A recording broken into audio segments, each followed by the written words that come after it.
It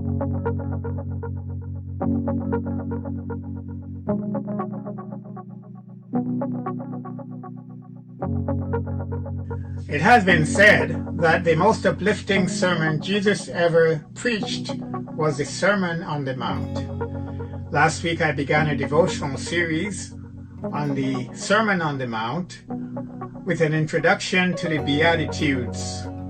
These 8 character traits listed in Matthew 5:1-12, commonly called the Beatitudes, is one of the most descriptive word pictures of a servant of God. When all 8 are mixed together in a person's life, it portrays true balance. So let's look at the first beatitude, Matthew 5, verse 3.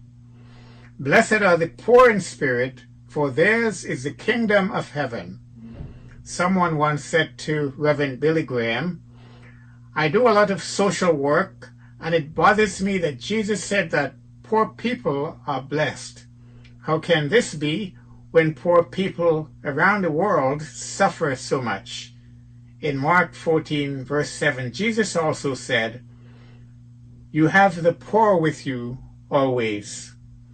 The truth is, regardless of our wealth, our achievements, and our technological gadgets, we are all spiritual paupers without God.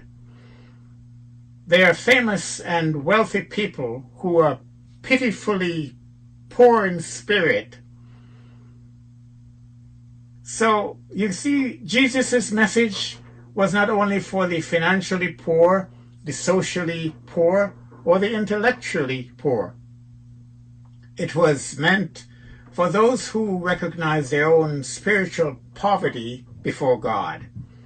Blessed are the poor in spirit, for theirs is the kingdom of heaven.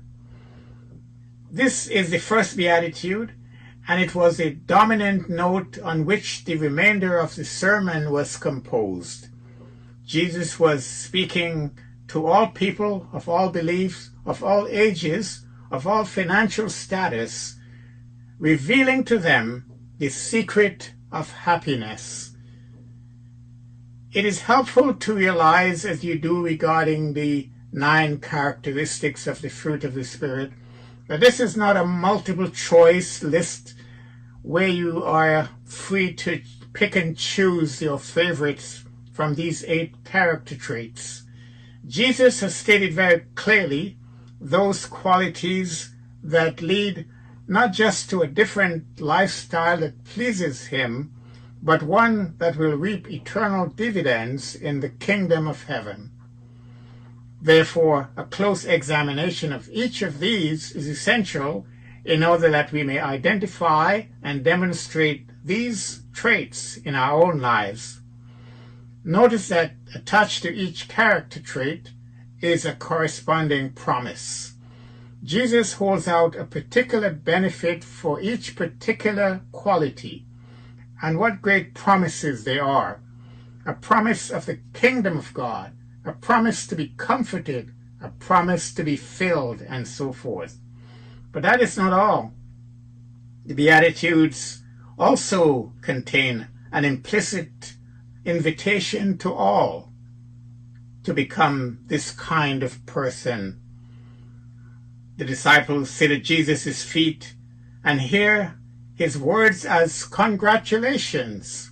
Oh, how blessed you are, my dear brothers.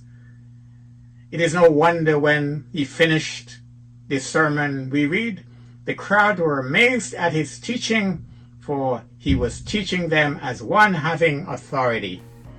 Never before had his audience heard such marvelous truth presented in such a graceful and meaningful manner. They longed to have those promises incarnate in their own lives, as all of us should, this wonderful day. Blessings.